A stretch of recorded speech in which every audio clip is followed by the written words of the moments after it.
Hello students, hello 3B. I hope you all are doing well, still healthy and safe during this time. I'm going to be giving you your lecture this week, which is on formal letter writing. So these are your objectives.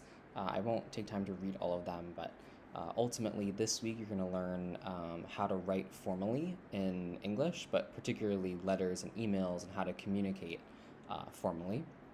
And you'll recognize, different aspects of what we put in formal emails and letters, and then be able to, talk about or understand the meaning of a written formal letter and the different parts of it. So formal versus informal. Some of you probably remember from our clothing unit the word style, right? So we have formal and informal writing styles, right? In clothing, we also have formal and informal dress styles, right? So if we dress fancy, right, we dress formal, which is like fancy, so we dress to impress, we dress to the nines, right?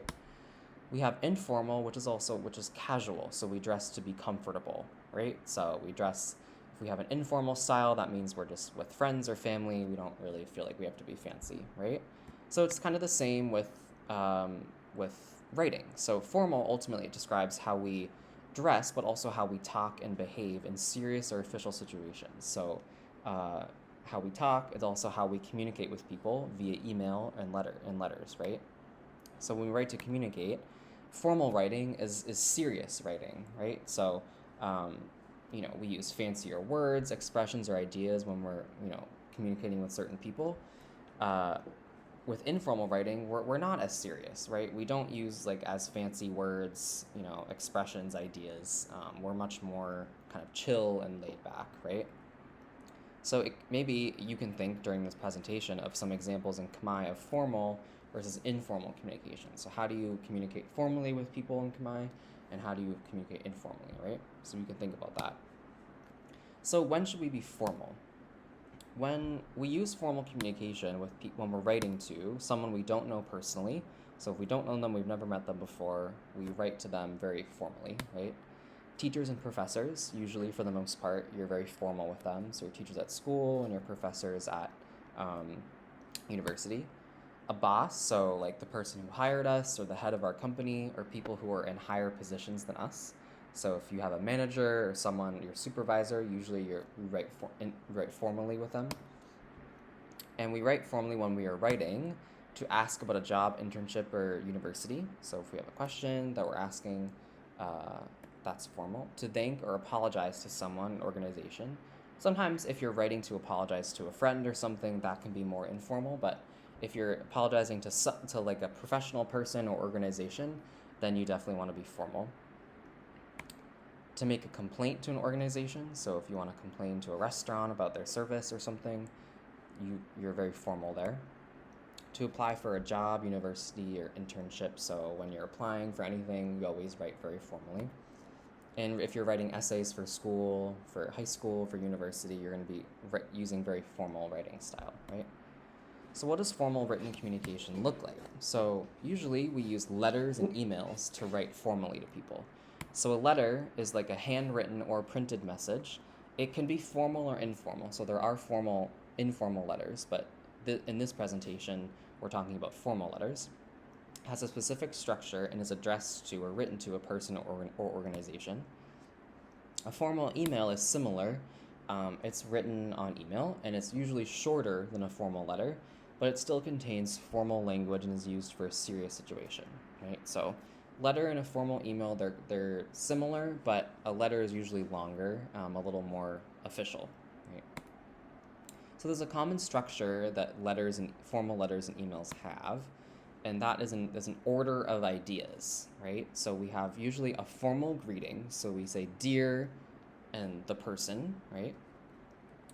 Then we do the introduction, so we say why we're writing. So this is the important point. It's the first point that people read when they're reading the letter or email, and this determines sometimes if they read the rest of the email or letter, right? So you want to make sure that you state or explain your reason why you're writing very clearly from the beginning, right? So you say why you're writing, the main reason, and where you heard about the opportunity, where you found the contact information, etc. Just kind of the main reason why you're there. Main body. So this is when you explain and give more details about the subject or your reason for writing. So you stated your reason above, and then you might want to give more details. I'm interested in your English program because I want to improve my English for my job, or give more details, right?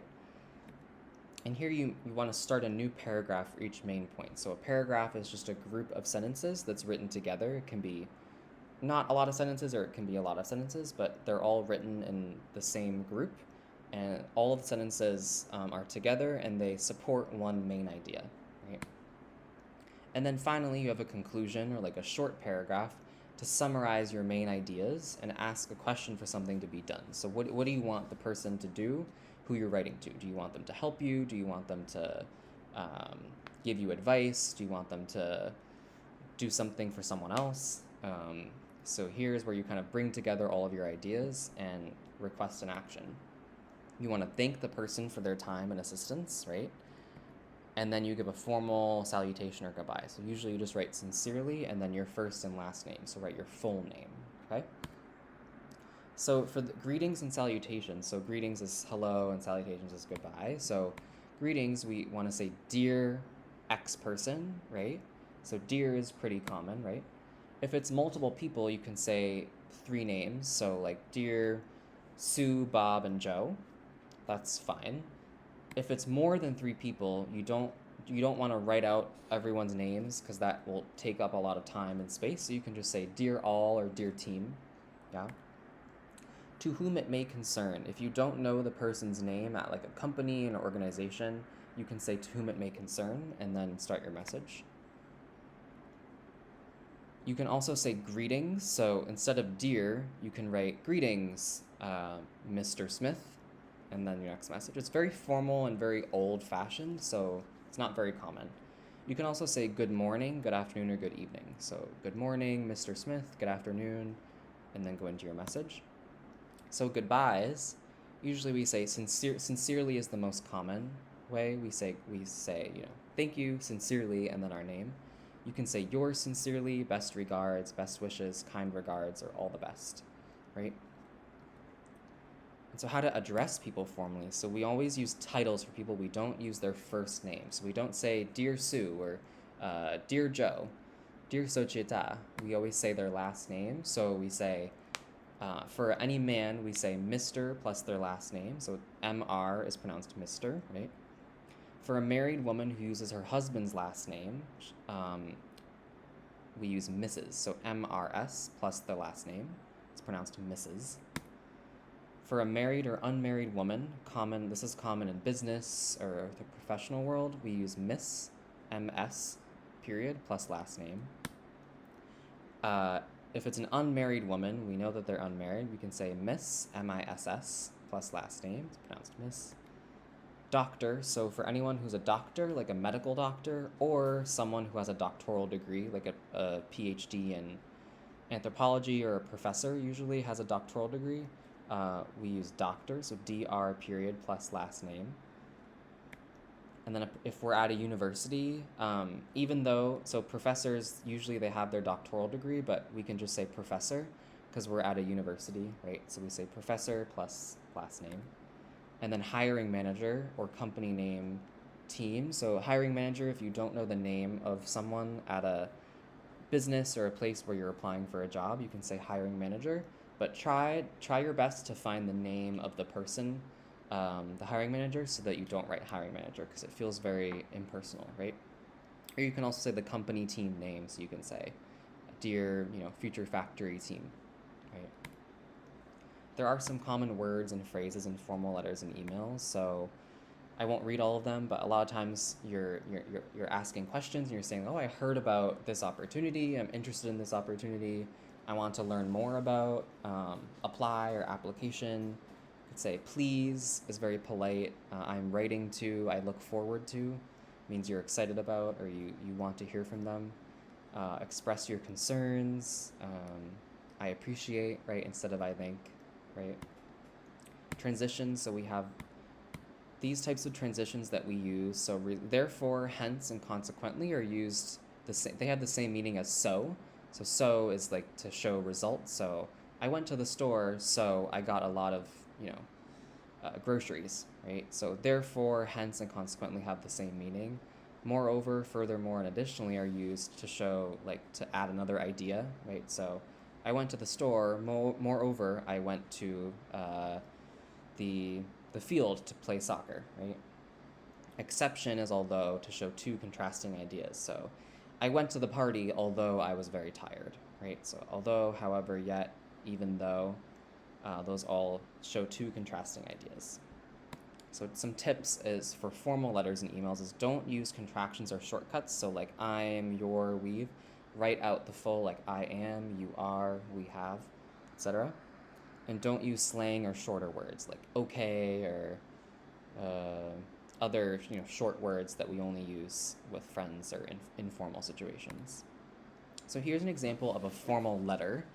To give you an example, so here we have, so we always put the address, phone number, and email, our address, phone number, and email, right? So put the address, number, and email, so how, the person who we're writing to can contact us, right? That's important. We put the date of when we're writing, right? Then we put the name, title, and address of the person you're writing to. So you put the name, what's her title? So is she the principal? Is she the teacher? Is she the what is she? And then you put the address of the person. And then you put a formal greeting, so dear Miss Knight. So we have Miss, so she's either married or unmarried, and her last name is Knight. We always put dear Miss Knight, comma, and then we skip a line and then start the letter, right? So then you want to say the reason and where you heard of the topic. So I saw your advertisement, I'm interested in coming to your school, I'm writing to request some more information. You'd be very clear and explicit about why you're writing, like, I'm writing to request some more information about your school. Then you give main idea or more details. So here there's like a body paragraph, right? So a couple sentences of why, give some more information about yourself. Like I studied English for 6 years at school, I have to use English in my job, I want to improve. Then the conclusion is, please, could you send me additional info about your courses in an application form? I would also like to learn more about your accommodations for students in your programs, right? So this is you're asking, please, I would like you to send me more information. That's the action that you're requesting, right, from the person. Then you say, thank you in advance for your time and assistance, and I look forward to hearing from you. I look forward is good to say, I will be happy when I hear from you, right? And then a formal salutation or sign off, sincerely, and then put your full name, so first and last name, right? This is an example of a formal email, so you can see it's a little shorter than the letter, but it has some of the same components. So we don't have to put the address of the person that we're writing to. Don't have to put our address because we're just writing on email, so we don't have to put the address. But we still have the same components. So we have dear Mrs. Young, I am writing to inquire about the high school volunteer program. So state your reason right away. Then give a little more information about yourself and why you're interested, what your reason is. I found the name and contact info for your organization. I did some research. I am passionate about reproductive rights, and I would be happy to help your staff in their efforts in their work, right? So that's more information about the reason why you're writing, which is that you want to inquire more about the volunteer program. Then you conclude, so you say thank you and conclude kind of at the same paragraph. So thank you for letting me know of any opportunities at RAC. So please let me know. That's the action that you're asking of the person. Tell me of any opportunities. And then you say you can give them more information if they need, right? Best regards. So that's a formal salutation. And then your full name, Sam O'Keefe, right? So now that you have a better idea of how to write formal letters and kind of what goes in formal letters in communication, I want you to practice. So there's a letter on the next slide, and I want you to write down the main points of the letter and try to understand what the purpose of the letter is, right? So try to write down the different parts of a formal letter in the letter on the next slide. So you're going to write down, what is the address and greetings in the letter, right? What is the introduction reason why they're writing? So why is the person writing the letter on the next slide? What is the main body? So what are the details? What details do they give about their experience? why are they writing? What's the reason? Give more information about it. Conclusion, so how do they conclude and what is the action that they request? What do they want the place to do or the organization to do, right? And then ending and goodbye. So what is the ending and what is the goodbye salutation that they use, right? So this is the letter, right? And it's a letter of someone writing to a restaurant, right, about their experiences. So try to identify all of these parts of the letter and write them down and try to understand the gist of what the letter is asking, right? And so we'll be able to talk about that hopefully at a Zoom session soon. I don't know if we have one tomorrow, but hopefully I'll see you all soon. And please let me know if you have any questions about what I taught you all today. Thank you for watching and taking notes. And if I don't see any of you before Khmer New Year, I hope you have a wonderful Khmer New Year and a week off.